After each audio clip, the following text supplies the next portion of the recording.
রোগী বাড়ি ফিরলেন, তবে অ্যাম্বুলেন্স নয়, খাটিয়ায় করে। সেই পশ্চিম মেদিনীপুর, ফের বেহাল দশা রাস্তার। খারাপ রাস্তায় ঢুকতেই পারে না অ্যাম্বুলেন্স। রোগীকে হাসপাতাল থেকে ফিরতে হলো খাটিয়ায়। চন্দ্রকোনার যদুপুর গ্রামের চিত্র ঘিরে শোরগোল। প্রশাসনকে জানিয়েও কোনো সুরাহা হয়নি সরব বাসিন্দারা।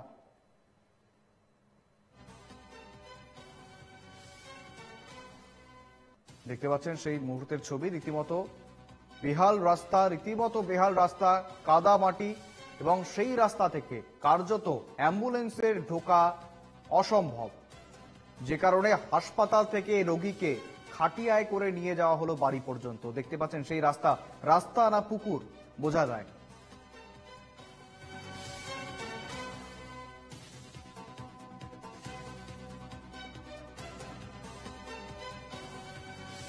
এই যে প্রতিচ্ছবি, আমাদের রাস্তার যে বেহাল অবস্থা, হঠাৎ একজন মানুষের কোমর ভেঙে গেছিল, তাকে 2 কিলোমিটার খাটিয়ায় করে নিয়ে এসে এখানে আবার গাড়ি করে হাসপাতালে নিয়ে যাওয়া হয়েছে। মানে কি অবস্থা! বিগত 15 বছর রাস্তার কোনো কাজ, উন্নয়নমূলক কাজ প্রশাসনকে বারবার জানিয়েও আমরা এর কোনো সুরাহা পাইনি। চেষ্টা চালিয়ে যাচ্ছি, বহুবার বিডিও অফিস গেছি, অঞ্চল অফিস গেছি, কোনোভাবেই আমরা এর সুরাহা করতে পারিনি। এই রিসেন্ট বন্যাতে অনেক জায়গায় আমাদের রাস্তাঘাটের অবস্থা বেহাল হয়েছে, হড়পাবানে খুব ক্ষতিগ্রস্ত হয়েছে। 15 থেকে 20 খানা রাস্তা বেহাল হয়েছে। আমরা তার অ্যাসেসমেন্ট করেছি। অ্যাসেসমেন্ট করে আমরা sub divisional authority, district authority সবার কাছে আমরা পাঠিয়ে দিয়েছি। কন্টিনিউ বৃষ্টি হয়ে যাচ্ছে, উপর থেকে জল আসছে। জলটা কমলেই আমরা রাস্তাঘাটগুলো সারানো শুরু করব। মোরামের অ্যাভেলেবিলিটি যেটা ছিল না সেটা আমরা পেয়ে গেছি, কিন্তু বৃষ্টিটা না কমলে আমরা কিছুতেই রাস্তাগুলো সারানোর জন্য হাত দিতে পারছি না। খুব তাড়াতাড়ি আমরা রাস্তাগুলো সারিয়ে দেওয়ার ব্যবস্থা করব।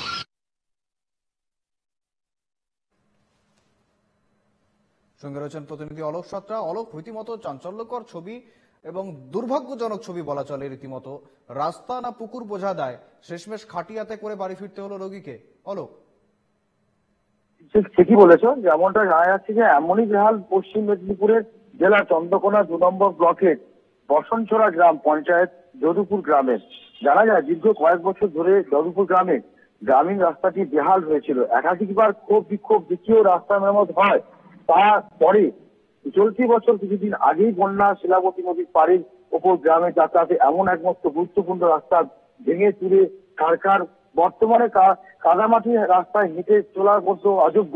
কিন্তু সেই সময় গ্রামের এক বাসিন্দা যমুনা বেড়া অসুস্থ অবস্থায় হাসপাতাল থেকে তাকে বাড়ি ফেরার পথে গ্রামে 1.5 কিলোমিটার পথ তাকে খাটিয়ায় করে বাড়িতে নিয়ে গেলে পরিবারের সদস্যরা। তবে বেহাল রাস্তায় এমনই ঘটনা নিয়ে তীব্র ক্ষোভ গ্রামবাসীকে। তারা বলছেন যে দীর্ঘদিনের সমস্যা এই রাস্তা, তার মাঝে রাস্তা কিছুটা কাজ হলো, কিন্তু সেই বন্যার যে পরিস্থিতি, ঘাটাল চন্দ্রকোনা শিলাবতী জলে যে বেড়ে চলেছে, বিভিন্ন রাস্তাঘাট খারাপ, তার সাথে যে এই রাস্তাটাও যে খারাপ হয়ে যাবে সেটাও তারা ভাবতে পারেনি। তারা এখন তাদের বক্তব্য যে আমাদেরকে এই অবস্থাতেই আমাদের চলতে হবে। অর্থাৎ অবিলম্বে তারা এই রাস্তা সারাইয়ের দাবিও কিন্তু পাশাপাশি তুলছেন। আমাদের সঙ্গে ছিলেন প্রতিনিধি অলোক সাঁতরা। ধন্যবাদ তোমায় অলোক।